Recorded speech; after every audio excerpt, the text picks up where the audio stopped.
When it comes to urban development, few people think of anything other than a traditional city, monitored and regulated by the government. However, some cities are taking on a different look entirely by going the private route.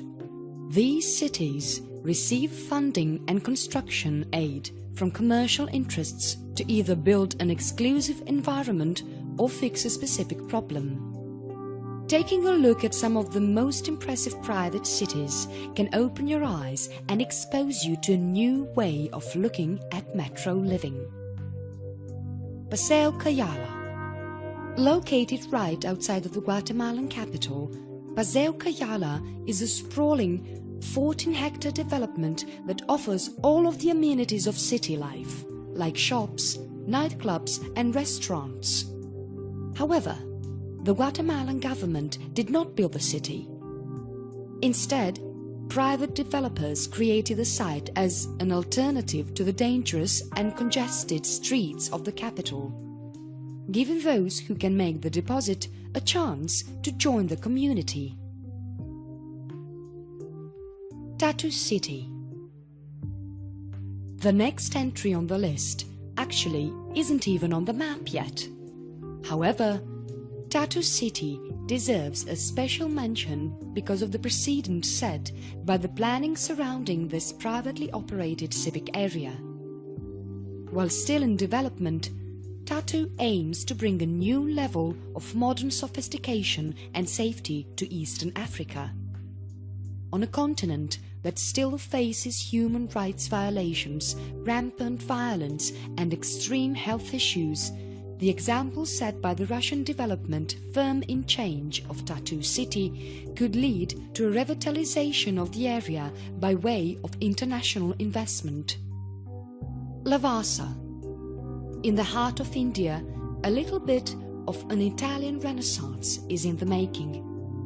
The private city of Lavasa, which cost Indian builders $30 billion, takes on an Italian theme, complete with subtle orange and ochre-colored buildings. If that isn't enough, this private community also has a built-in lake and canal system. While it may not be Venice for the over 300,000 members of the city, it is close enough to a warm afternoon in Italy to be well worth the cost of living in this private city. Honduras. Across the country of Honduras, developers and investors alike are optimistic for this Central American country's future in the private city industry. Currently, 3 cities are on the docket for construction to help fight back what amounts to the world's highest crime rate. It remains to be seen how effective this solution will be for the more affluent members of Honduran society, especially considering that the private city concept raises questions regarding national laws forbidding foreign-owned land within 40 kilometers of the coast. Heading back to India, the city of Gurgaon offers another great story of privatized civic growth. In 1979, it was essentially a ghost town, destroyed by severe economic collapse. However, with the rise of privately controlled municipal services, the city saw a resurgence. In the complete absence of any government intervention, private civilians and companies took over these core duties and have made this city one of the most desirable places to live in India. Songdo City. Much like the famous video game SimCity, the city of Songdo is a testament to civic ingenuity. Costing developers nearly $35 billion, this city adds another high-caliber modern offering to this technological advanced country. Interestingly enough, the land upon which the city sits was once beneath the Yellow Sea. However, the ocean floor is no more. In its place, skyscrapers line the city streets, as a testament to the ingenuity of Korean developers and builders who can literally turn the silt and grime of the ocean floor into a flourishing metropolis. Lübeck.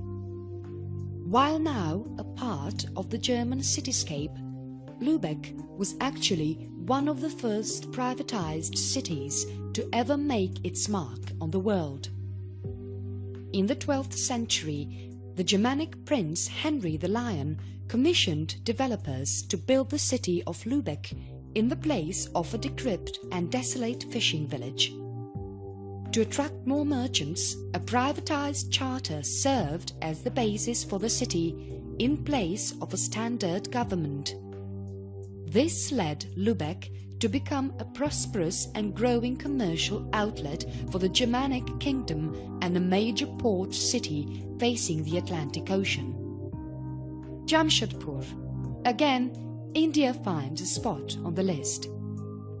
With the city of Jamshedpur, the Indian ideal of marrying commerce and city building continues.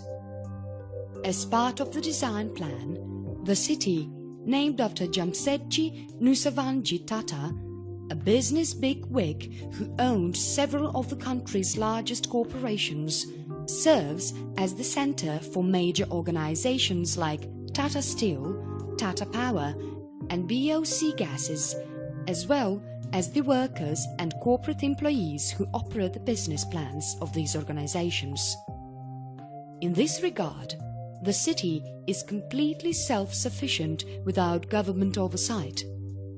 Midhapur, originally a desolate salt works, the Tata Steel Corporation also made a move into this town in 1939. Today, the town stands as an industrial center much like Jamshedpur, while also serving as the home of all native and foreign workers who labor in the local chemical and fertilizer plants and factories. The total area of the town encompasses 5,398 acres worth of freehold land, showing that with a resourceful population and the backing of industry tycoons, cities can flourish without government intervention. Modinagar, the final city on the list, completes your tour of India with a bit of sweet finish. As the center of thriving sugar industry, the city of Modinagar found its spot on the map when Gujamal Modi, a sugar refining tycoon and general industrialist, created the city to support his factories and work outposts.